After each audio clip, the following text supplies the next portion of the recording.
हालांकि अभी मैंने गौतम जी का ये अरविंद केजरीवाल जी का एक एनडीटीवी पे इंटरव्यू देखा।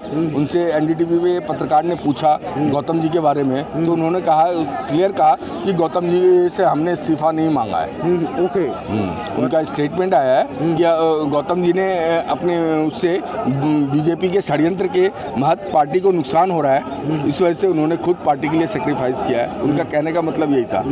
क्लियर स्टेटमेंट आई है, नहीं तो मैं आपको वो अभी एनडीटीवी के पे जो लिया है उनका गुजरात में, अभी एनडीटीवी में 4-5 दिन पहले उनका इंटरव्यू आया, उसमें उन्होंने खुलेआम बोला है। तो उन्होंने बोला है, ऐसी बात नहीं है नहीं बोला है, उन्होंने ये बात बोली है कि गौतम जी का कहीं विरोध नहीं किया उन्होंने, और ये भी नहीं कहा कि हमने इस्तीफा मांगा है उनका।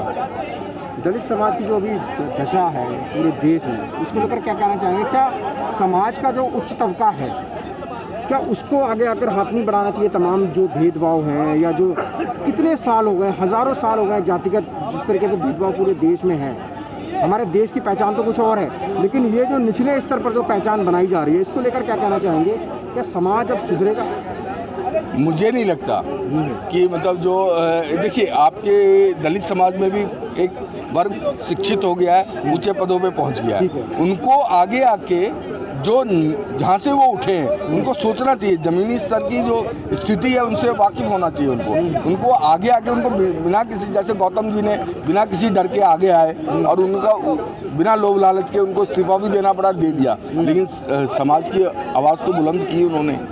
तो उनको आगे आना चाहिए, जो शिक्षित समाज है आप दलित समाज का, उनको आगे ना आना चाहिए। और ये इस तरह की जो घटनाएँ हो रही हैं, सवर्ण समाज को नहीं फिर आगे समझ, मैं क्या कह रहा हूँ, जो भी शिक्षित समाज है, समाज का मतलब एक सवर्ण समाज, बांटो जातियों और धर्मों में मत बांटिए। समाज का मतलब जो साथ रह रहे हैं वो सारे समाज है। जो भी शिक्षित समाज है, जिनको सही शिक्षा मिली हुई है, और उस शिक्षा के तहत रूढ़िवादिता, कट्टरवादिता से ऊपर उठ के उनको मानव समाज के लिए आना चाहिए और इस तरह की घटना का विरोध करना चाहिए और समाज को एकत्रित होना चाहिए, चाहे वो किसी भी जाति धर्म से हो। और अगर ये चीज़ें नहीं होंगी तो भारत का उत्थान नहीं हो सकता है। भारत की सबसे बड़ी दिक्कत यही है कि छोटे छोटे जाति धर्मों में बटा हुआ है समाज, एकजुट नहीं है। इसको राष्ट्र की एकता के लिए सबसे बड़ा प्रश्न ही यही है कि एकता कैसे होगी अगर हम छोटे छोटे समाजों में बटे रहेंगे, जातियों में बटे। भारत की गुलामी के पीछे यही जातिवाद? बिल्कुल बिल्कुल, भारत की गुलामी के पीछे यही है कि हम छोटे छोटे एकता की कमी। यहाँ पर क्या है, जो पावरफुल हो जाता है, एक हम द्वितीयो नास्ति, मैं ही सबसे बड़ा हूँ, दूसरा कोई नहीं है। अगर इस भाई सामने आपका भाई है, अब अपने एक बात बताइए, अब हिंदू समाज में ही देख लीजिए या किसी भी समाज में देख लीजिए, जो परिवार होता है, जो ताकतवर होता है, वो कहता है मैं ही पावरफुल हूँ। एक भाई पीछे रह जाता है, उसको आज के परिप्रेक्ष्य में बोल रहा हूँ, तो छोटे जो दब गया भाई उसको छोड़ देता है, उसको कहता है नकारा है।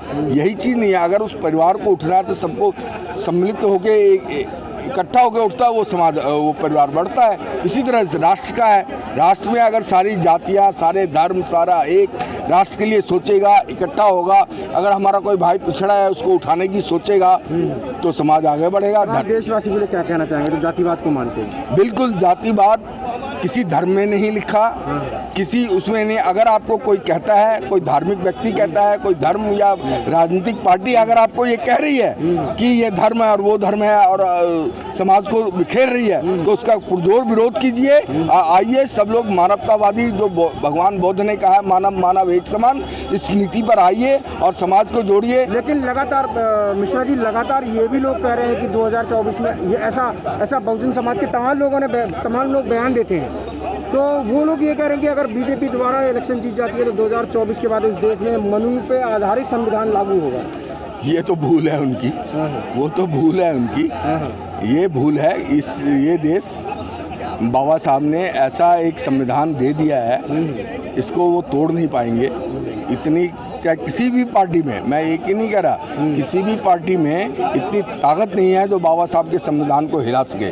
बाबा साहब ने एक ऐसा पिलर गाड़ दिया है, मानवतावादी के नाम पे एक संविधान दिया है उन्होंने, दलित, शोषित, महिला, सबके लिए संविधान में प्रावधान दिया है। इवन ये भी दिया जो उच्च क्या कहते हैं, उच्च वर्ग के, जो उच्च जाति के वर्ग कह रहा हूँ, उच्च जाति के जो हैं उनके लिए प्रावधान छोड़ा है। अगर वो पिछड़े हैं उनके लिए भी उन्होंने बात की है, ऐसी बात नहीं है। तो उस संविधान को ये हिला पाएंगे, इतनी ताकत नहीं है। भारत संविधान से चलेगा और ये उनकी भूल है। उनको जनता, जो यहाँ पे प्रबुद्ध शिक्षित लोग हैं, वो आगे आएंगे और इनको धराशायी करेंगे, मुझे नहीं लगता।